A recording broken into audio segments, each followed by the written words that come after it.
Welcome to today's Explainer. Today we're exploring a truly fascinating and honestly pretty provocative premise from our source material. We are looking at a massive cosmological paradigm shift. It essentially argues that traditional prayer, the kind of emotional supplication most of us were taught right from childhood, is actually a flawed, ineffective method for interacting with what is fundamentally a digital universe. According to this framework, we've basically been approaching the divine all wrong, and the source text offers us an entirely different operating system for reality. Okay, let's dive into this. We've got a clear, 6-part roadmap we'll use to unpack this complex framework today. We're covering 1. The problem with prayer. 2. Defining the Gnostic matrix. 3. Supplication versus sovereign command. 4. The 3 keys. 5. Executing the monad call. And 6. Signs of system destabilization. Alright, starting right off with section 1. The problem with prayer. The source text brings up a highly relatable problem. Have you ever pleaded for help during a crisis? Did it feel like there's just static on the line? The text argues this isn't some defect in faith. It's actually proof that the very mechanism of asking is fundamentally broken. As the source summarizes perfectly, a digital door doesn't open with tears, it needs the right code. The universe in this view isn't some capricious monarch waiting to be moved by your emotional begging. Not at all. It's a structured system requiring precise activation codes to actually open its doors. Let's move to section 2 and see how this builds. Defining the Gnostic matrix. To really understand how to use these activation codes, we need to get a handle on some essential esoteric vocabulary, especially if you're a beginner to this. First up is the monad. Think of the monad as the ultimate open-source master frequency of all consciousness. It is the original, completely uncorrupted blueprint of reality. The text points out that true miracles aren't magic tricks. They are simply a system override. It's the restoration of this perfect original blueprint over our current reality. Now contrast that flawless masterpiece with the Demiurge.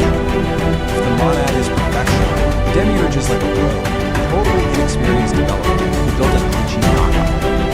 According to these Gnostic teachings, our current material realm, its entropy, decay, and scarcity, is an artificial simulation. It was built by this lesser architect, effectively running on a run. Then we have the archons. Think of them as the Demiurge's henchmen. If our reality is a corrupted simulation, the Archons are its aggressive firewall, its immune system. Their sole job is to induce a kind of spiritual amnesia. They use constant mental noise, language, and rigid religious dogma as tools to keep humans powerless and completely unaware of their true origins outside the simulation.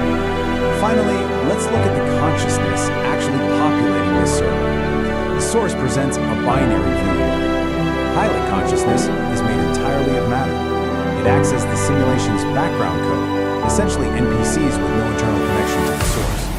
But then there is pneumatic consciousness. The text suggests that pneumatic individuals possess a divine spark. That's a literal fragment of the monad. This spark is your ultimate antenna. It means you have direct signal compatibility with the master code. Section 3. Supplication versus sovereign command. Now what's really interesting about this slide is the core distinction of this entire explainer. We are shifting from traditional religious postures to the actual physics of manifestation. Supplicant prayer is defined here as begging, hoping, and crying out from a place of low frequency and sheer powerlessness. It's literally like a character inside a video game pleading with the computer monitor. There is absolutely no bridge there. On the flip side is sovereign command. This isn't a hopeful ritual. It is a high-frequency metaphysical operation grounded in physics. It means operating from absolute authority, speaking in the past tense, and knowing with absolute certainty that the system has to comply. To really anchor this concept, the source reinterprets the biblical story of Jesus raising Lazarus. Before Lazarus even moved an inch, Jesus said, "Father, I thank you that you have heard me." Notice that? He didn't ask for a favor. He used past tense acknowledgement to complete a circuit. So when he said, "Come forth," it was a sovereign command. It wasn't a hopeful request to the Demiurge. It was a direct reprogramming of the matrix using his connection to the monad. Moving right along to section 4, the 3 keys. Commanding the matrix requires a massive internal mindset shift, not just chanted words. It's unlocked by 3 specific encryption keys. It starts with recognition. This isn't just believing something. It's a visceral biological realization of your true nature. It's like that sudden shiver waking up inside a lucid dream. Next comes authority. This is the unwavering, silent certainty of a potter molding clay. You don't ask the clay what it wants to do, right? You shape it. finally, command. This is the silent alignment that collapses the timeline where your problem exists, bringing reality entirely into alignment with natural law. Section 5. Executing the monad call. So now that we have a theory, how do we practically, tactically execute this call? The source details 3 physical steps. First, disconnect. You have to refuse to engage with that archon-induced mental traffic. Don't fight the noise, just completely turn your back to it. Second, initiate displacement. Physically shift your awareness.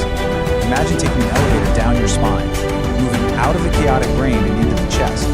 Once you're there, step 3 is resonance. Find the silent resonance in the throne room of the heart, feeling the massive, subtle vibration of your ancient signature. So the crucial point is, from that place of profound resonance, you issue the exact operational protocol. Monad, I am real. I reclaim the authority that is mine by nature. The illusion of this limitation is dissolved. The alignment as commanded. It is done. But listen closely to this part, because the source issues a strict warning right here.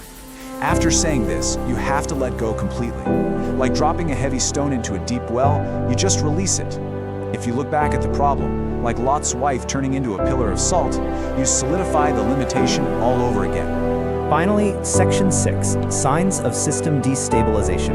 And this brilliantly illustrates what happens next. Because the archons act as an immune system, the text says they will immediately attack your command with an antibody wave of intense self-doubt to lower your frequency. But if you hold firm through that latency period, the system begins to rewrite, giving you 3 distinct receipts. First, collapse.